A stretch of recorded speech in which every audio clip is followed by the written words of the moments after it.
现在距离真正的冷大概还有半年到1年的时间，6到12个月的时间。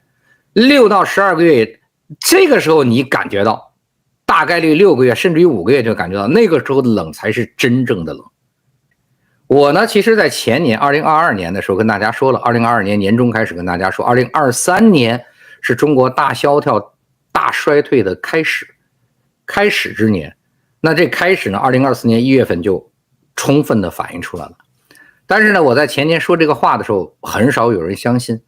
虽然我也讲了很多啊，不是事情，而是道理逻辑，从中共的政治体制的问题，从现在独裁者200斤个人的严重的缺陷啊，学识性格缺陷的问题，中国经济模式本质的错误问题，人民币为什么要持续性贬值无法逆转的根源问题，中国外交政策的失误，中国军事体系的外强中干等等等各种问题，从宏观到微观，给大家讲了各种各样的问题。1年半的时间，应该得出明确结论的不是事情，而是这种东西也得上百个了。然后呢，我也在所有的我讲的问题里面，都清楚的谈论了最后我的论点的论据里面存在的道理和逻辑啊，所以以至于大家也现在看得到啊，我现在给大家开评论区，评论区里的小五毛、小粉红，除了带节奏和对我个人进行辱骂，已经没有任何一个人能在事实方面去反驳我了。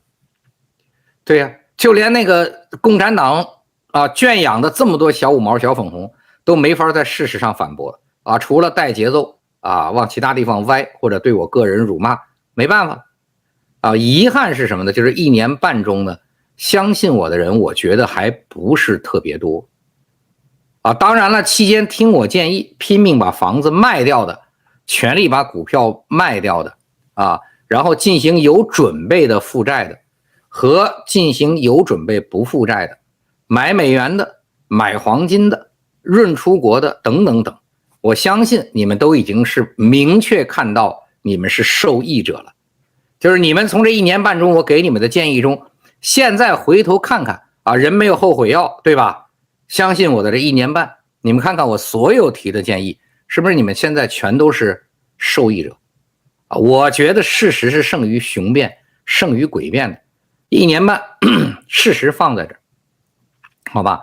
所以呢，我对于所有的听我讲这些东西的朋友们呢，希望就是不是要看个乐子什么之类的，大家要听我说的一些结果。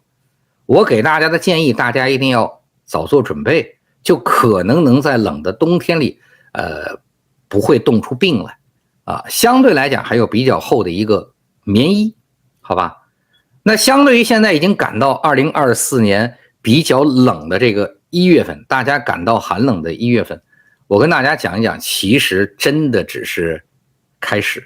所以对于现在你们来讲，愿意付出全面的体力、全面的精力，还是能有一定收入的，还是能保持温饱的，没有问题啊！一定要记住了。所以现在能努力的人，一定千万要努力。建议大家什么工作都要去做，千万别挑，因为现在距离真正的冷，大概还有半年到1年的时间，6到12个月的时间。6到12个月，这个时候你感觉到，大概率6个月甚至于5个月就感觉到，那个时候的冷才是真正的冷。现在我们很多生活在1、2线城市的人，还没有很明显的感觉到经济下降的这种落差，甚至于社会上一样繁荣，大家都没有什么很明确的感受。但是再过6到12个月，那时候的感受就冰火两重天了，天壤都没了。现在呢，实际上的冷是冰山一个角的露出来以后给大家的冷。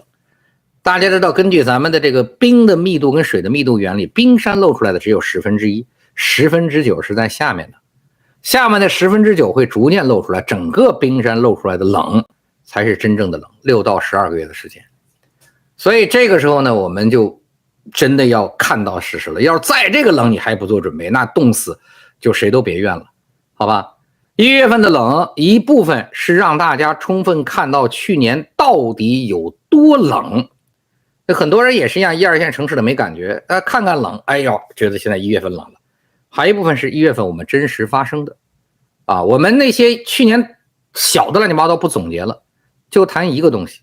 去年1月份刚刚中华人民共和国财政部发布了2023年全国财政收入和支出的数据。我们先不管数据造不造假，我们都不管它造不造假，我们就按中共官方去看。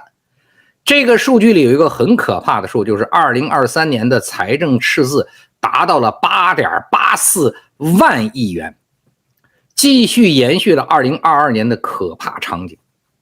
也就是2022年、2023年这2年的赤字的总数，红色的字什么意思？借的钱，自己没有了，不得不借钱。借钱的总数名列1949年中华人民共和国建国之后排名的前2名。当然他们会被2024年打败，2024年肯定勇夺第一。今年2023年、2022年前2名，那没有办法借钱。那这个时候为什么？就是政府已经没有钱活下去了。我跟大家讲过了，主营业务消失，没有主营业务了，房地产剩下的什么新能源都扯淡的，光伏都扯淡的。对，但是2022年这么大的赤字，借钱的原因是因为风控。那一年新冠大家都知道了，所以全国所有的税收都不征收了，都缓征、减免、缓征。所以2022年在全部风控、税收缓征的情况下，才有这么大赤字。可2023年的景象是什么？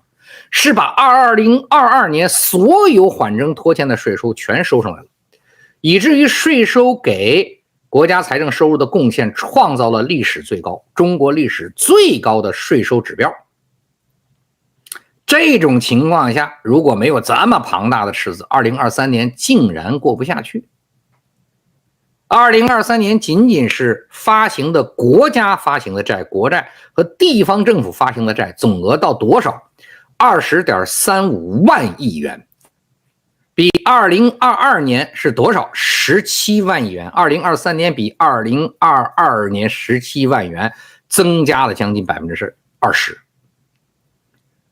这种情况下，这么大的债，20多万亿的债借完了，才拉动了 GDP， 按政府的数据 5.2%。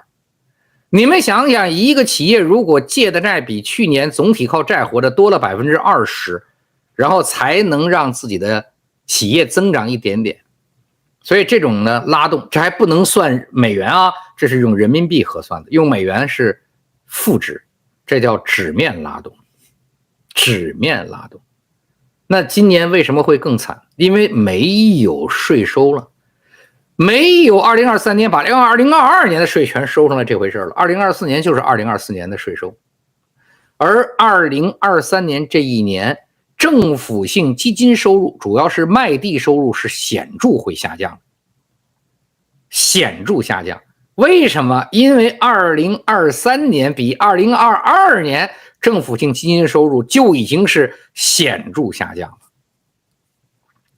所以呢，根据现在的数值 20.35万亿国债地方债，2024年最乐观、无限乐观的情况下，2024年全国的国债和地方债的总数肯定在24万亿以上。24万亿，24万亿呢，就比2023年的20万亿，比去年多了 20%， 这跟2023和2022比例一样。但是按照现在基金这么下降的趋势和没有多一年税收的比例，那么正常情况下计算应该要30万亿，也就是国债跟地方债要30万亿以上，才能保证最终这个数据不会特难看， GDP 掉的不会特别多。我们就按照最美好的假数据的情况下，按最美好的24万亿计算，那大家想想每个月是不是也要发2万亿的国债和地方债？去年我们知道发到20万亿的时候，银行就没有钱了，隔夜拆借利率达到了中国建国以来的历史最高水平。那再想想今年每一个月国债地方债就要再发2万亿，大家想想今年的什么场景？因为什么？银行已经吐血了，银行背负的地产、股市这些雷，银行已经在吐血了。所以今年呢，只有一个途径，咱们也都知道，央行购买。央行购买，央行怎么购买啊？再大规模疯狂的印钱。印钱跟大家讲过传导趋势，这印钱传导不下来，因为供给端或者留在金融体系里，但是一定会造成人民币汇率怎么样暴跌。所以呢，年底如果景象好的话，跟大家讲9是能拖得住的，1比9人民币对美元。景象不好，可能9都拖不住。是不是危言耸听？大家自己看着今年的情况就好了，好吧？前提我讲这么多是没有把城投债跟非标业务算上的。我讲这24万亿最美好景象是没算城投债跟非标业务的。要如果算的话，那可怕的很了。那2024年财政赤字，那不是10万亿了，估计得15万亿以上了，好吧？这就是2023年传递过来的冷。我们从2023年对比2022年所有数据的指标变化，这种变化在2024年驱使，就能知道它传递回来有多冷。所以有人说12月份什么 CPI、PPI 啊，这个那个的我都不聊了，太小问题了。看看政府财政收入，为啥？因为2024年政府能花的钱全在于此了，全在于此了。今天呢就这样，又听我瞎逼逼，我就是胡说八道，大家就这么一听，我就这么一讲，自己根据自己的生活。再说一遍，君君臣臣父父子子，在其位谋其政，不在其位不谋其政，屁股指挥脑袋。我讲的东西大家要关注的是里面的论点论据，不用管我最后的结论因为推导的过程永远比结论重要。你坐的位置跟我不一样，你可能得的结论跟我也会不一样，用你自己的角度去得更适合你自己的结论，才是对你最合适的。我只是坐在我的位置上，用我的角度站在我这儿去说的问题，好吗？谢谢大家国内朋友好好睡觉入眠，国外的朋友多清醒，谢谢大家，谢谢。